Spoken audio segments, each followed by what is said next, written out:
Hello दोस्तों, तो मैं आप लोगों का दोबारा से अपने इस चैनल पर स्वागत करता हूं जो कि है फुल मार्क्स क्लासेस।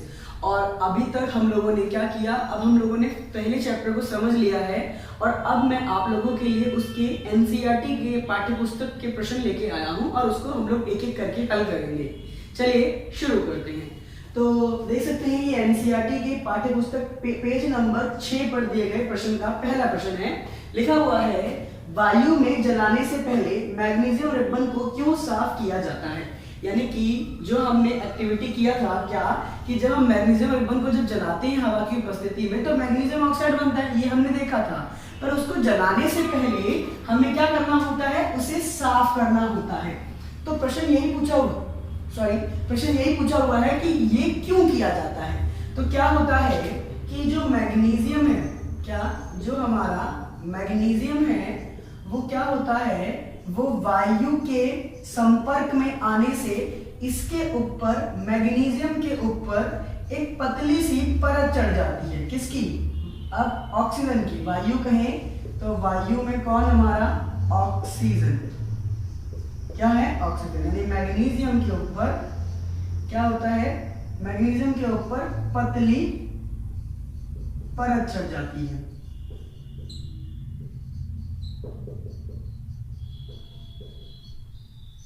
देखिए इसका उत्तर क्या होगा इस प्रश्न का। तो इस प्रश्न का उत्तर ये होगा कि जब मैग्नीशियम वायु के संपर्क में आता है तो उस मैग्नीशियम के ऊपर एक पतली सी परत चढ़ जाती है। किसकी? ऑक्साइड की। किसकी?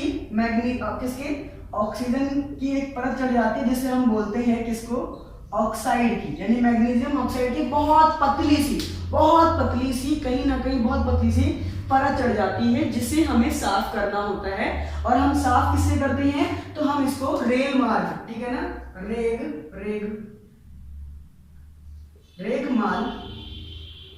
रेग माल से क्या करना होता है, हमें साफ करना होता है। क्यों साफ करते हैं? ताकि ये सही ढंग से जल सके। यानी कि जब हम इसको जलाएं मैग्नीशियम रिबन को तो वो क्या हो, वो सही ढंग से जल सके। सिर्फ इसीलिए हमें क्या करना होता है, इसे साफ करना होता है। चलिए, तो इस प्रश्न का उत्तर ये होगा। अब सवाल आता है कि क्या सिर्फ हमारे पास केवल मैग्नीशियम ही है? क्या मैग्नीशियम ही वायु की उपस्थिति में एक बहुत पतली परत का निर्माण कर लेता है ऑक्साइड का? तो उत्तर होगा नहीं, सिर्फ केवल मैग्नीशियम ही नहीं है, ऐसे और भी धातु हैं। जैसे कि हम अगर उदाहरण में समझें तो इसके उदाहरण को हम यहाँ लिख देते हैं, जैसे कि जिंक भी इसी का एग्जाम्पल है। जिंक भी ऐसा कर सकता है, लेड ऐसा कर सकता है, एल्युमिनियम ऐसा कर सकता है, ठीक है ना। और हमारा मैग्नीशियम तो ऐसा कर ही रहा है। तो ये कुछ ऐसे धातु हैं जो वायु की उपस्थिति में अपने ऊपर पतली परत का निर्माण कर लेते हैं, इसीलिए इन्हें क्या करना होता है, इन्हें साफ किया जाता है।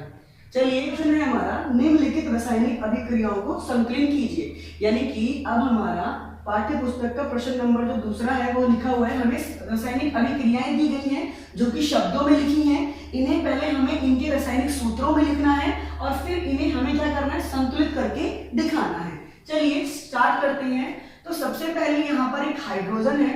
अब हाइड्रोजन हमें पता है, हाइड्रोजन एक क्या होता है, ये एक आधातु है और हमने सीखा है कि आधातु को एक अणु बनाना होता है। तो इसका जो रासायनिक सूत्र है वो क्या होता है, H2 होता है।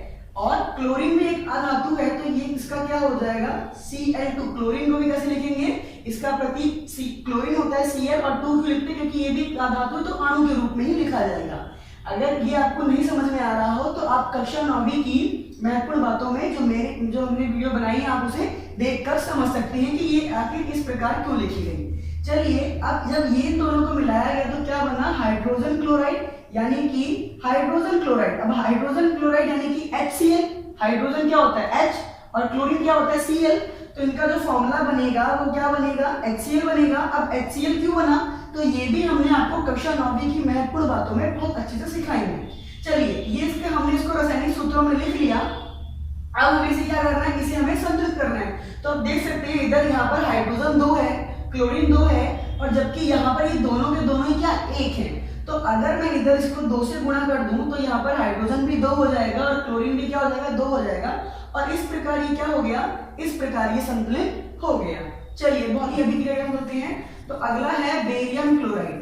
तो देखिए बेरियम क्लोराइड का जो रासायनिक सूत्र होता है BaCl2 होता है, उसी प्रकार एल्युमिनियम का रासायनिक सूत्र होता है Al2SO4 की पावर 3। अब जब इनको मिलाया गया तो यहां पर बना क्या, बेरियम सल्फेट यानी कि BaSO4 प्लस एल्युमिनियम क्लोराइड। तो एल्युमिनियम का फॉर्मूला हो जाएगा Al2Cl3।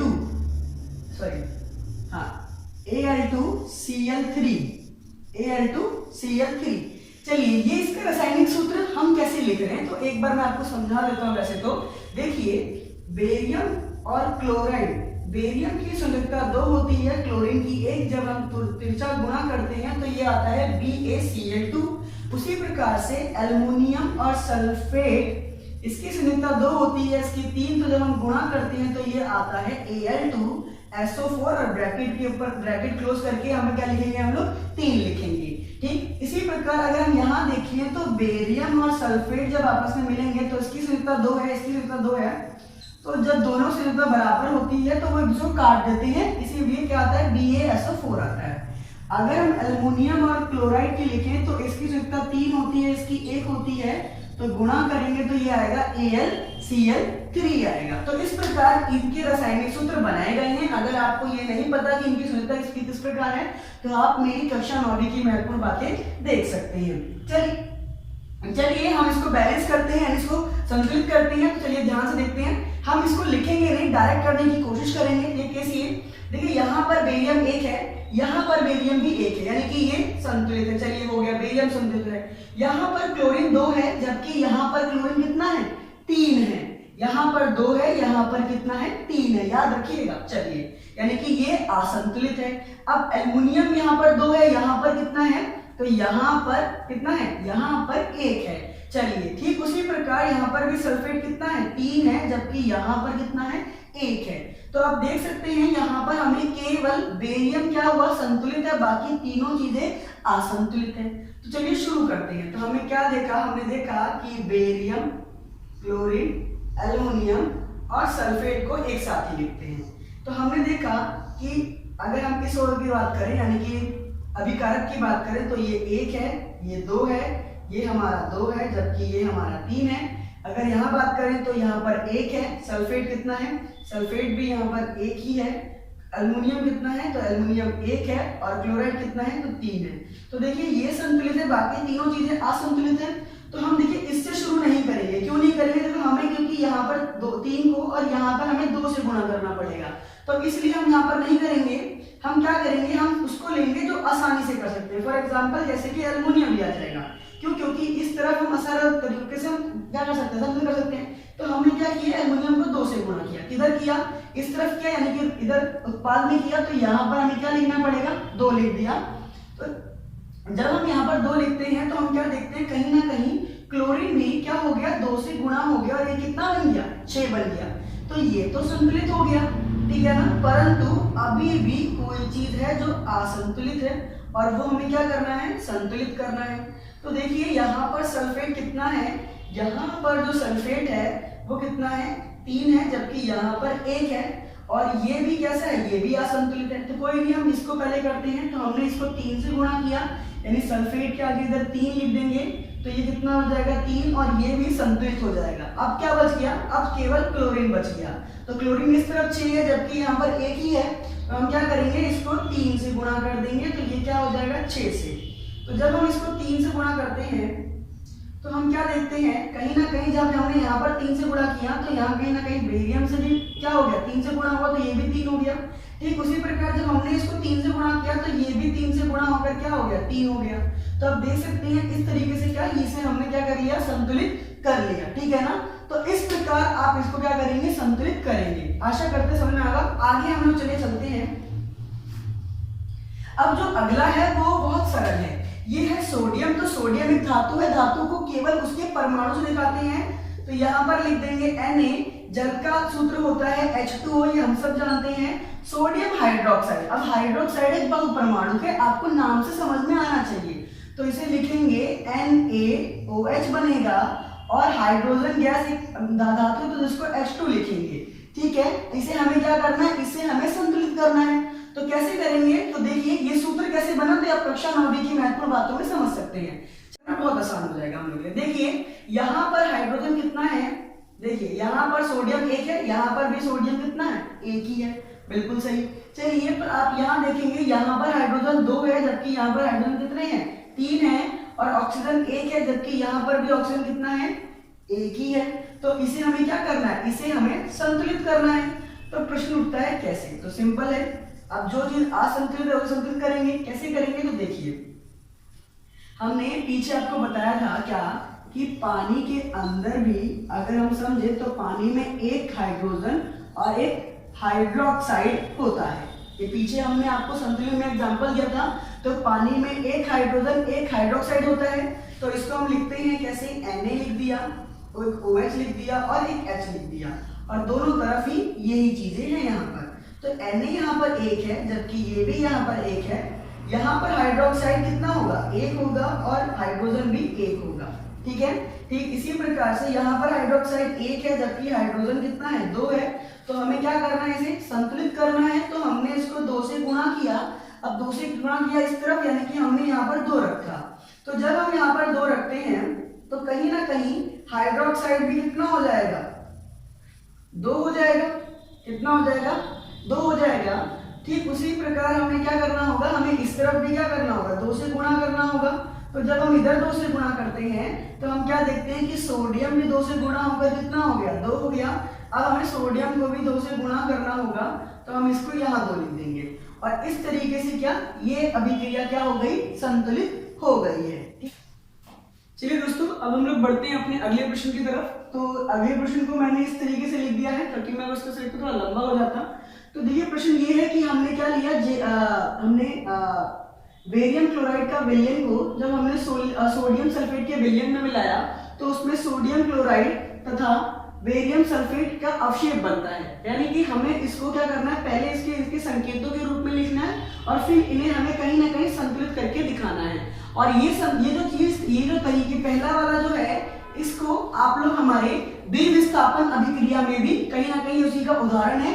ना केवल सिर्फ ये, बल्कि ये दोनों के दोनों ही उदाहरण कहीं ना कहीं किसके हैं, द्विविस्थापन अभिक्रिया के हैं। तो आप इस वाले को आप वहां पर भी देख सकते हैं मेरी वीडियो में। तो वहां पर हमने इसको इस तरह करके आपको दिखाया है, ठीक है ना। चलिए फिर में हम अगर बैलेंस करना सीखेंगे तो लिखा है बेरियम क्लोराइड। तो बेरियम क्लोराइड को हम लिखते हैं BaCl2। अभी थोड़ी देर पहले बताया सोडियम सल्फेट यानी कि Na2SO4। यही क्यों है, तो आप इसको महत्वपूर्ण कक्षा 9वीं की महत्वपूर्ण बातों में समझ सकते हैं। चलिए सोडियम क्लोराइड को लिखते हैं NaCl लिखते हैं, उसी तरीके से इस बेरियम सल्फेट को लिखते हैं BaSO4। ये उनके रासायनिक सूत्रों में हमने लिख दिया इनको। अब इन्हें हमें क्या करना है, संतुलित करना है। चलिए देखते हैं, यहाँ पर बेरियम 1 है जबकि यहाँ पर कितना है, 1, जबकि मतलब बेरियम क्या है, पूर्ण रूप से संतुलित है। क्लोरीन यहाँ पर 2 है जबकि यहाँ पर कितना है, 1 है। यहाँ पर सोडियम 2 है जबकि यहाँ पर कितना है, 1 है। यहाँ पर सल्फेट 1 है और यहाँ पर भी सल्फेट 1 है। यानी कि आप देखेंगे बेरियम और सल्फेट दोनों ही संतुलित हैं। यहाँ पर सल्फेट ठीक है, दोनों ही कैसे हैं, संतुलित हैं, ठीक है ना। सल्फेट का SO4, बेरियम का B, यहाँ पर भी SO4 और B है, दोनों ही 1-1 हैं। अब ध्यान से देखेंगे, इसको संतुलित करना बड़ा आसान है। केवल आप अगर यहाँ पर 2 लिखेंगे, जब आप यहाँ पर 2 लिखेंगे तो 2 Na हो गया और 2 क्लोरीन हो गया, जबकि यहाँ पर भी क्लोरीन कितना था, 2 था, और Na भी कितना था, 2 था। और अब यहाँ पर 2 लिखते ही ये क्या हो गया, ये संतुलित हो गया, ठीक है ना। और ये क्या होता है, ये अवशेप है। अवशेप क्या होता है, ये दोनों के दोनों जलीय विलयन है। जब 2 जलीय विलयन को मिलाने पर कोई ठोस पदार्थ बनता है, उसी को अवशेप कहा जाता है। चलिए अब हम लोग इसको समझते हैं। तो सोडियम हाइड्रोक्साइड, इसको अभी थोड़ी देर पहले समझा था हमने, NaOH कहा जाता है। ये रासायनिक सूत्र किस प्रकार लिख रहे हैं, तो हम, अगर आपको दिक्कत है तो प्लीज आप मेरी कक्षा 9वीं की महत्वपूर्ण बातों में समझ सकते हैं, इसीलिए हम इसको बार बार कह रहे हैं। नेक्स्ट है हाइड्रोक्लोरिक अम्ल, इसे हम HCl भी कहते हैं। हाइड्रोक्लोरिक, हाइड्रोक्लोराइड कहा जाए, इसे हम HCl कहते हैं, इसे बोलते हैं हाइड्रोक्लोरिक अम्ल। थोड़ी देर पहले इसको हाइड्रोक्लोराइड कहा जा रहा था, हाइड्रोजन क्लोराइड कहा जा रहा था। चलिए जब इनको मिलाया जाता है तो सोडियम क्लोराइड, यानी कि बिल्कुल यही है, ये भी सोडियम क्लोराइड था, ये भी सोडियम क्लोराइड है, यानी कि NaCl के साथ क्या बनता है, जल बनता है। जल का सूत्र हम सभी को जानते हैं H2O होता है। अब इसे भी हमें क्या करना है, बैलेंस करना है। क्या करना है, बैलेंस करना है। और अब देखिए ये पहले से ही कहीं ना कहीं बैलेंस है। देखिए Na एक है, यहाँ पर भी Na एक है, Cl एक है, यहाँ पर भी Cl एक है। अब यहाँ पर देखिए H, यहाँ पर O, यहाँ पर एक है, यहाँ पर O एक है, जबकि यहाँ पर H और H कितना हो गया, 2, और यहाँ पर भी H क्या है, 2। तो ये अपने आप में क्या है, संतुलित है। ठीक है ना। इस प्रकार से हम इस प्रश्न को हल करेंगे। चलिए अब हम बढ़ते हैं अपने अगले प्रश्न की तरफ।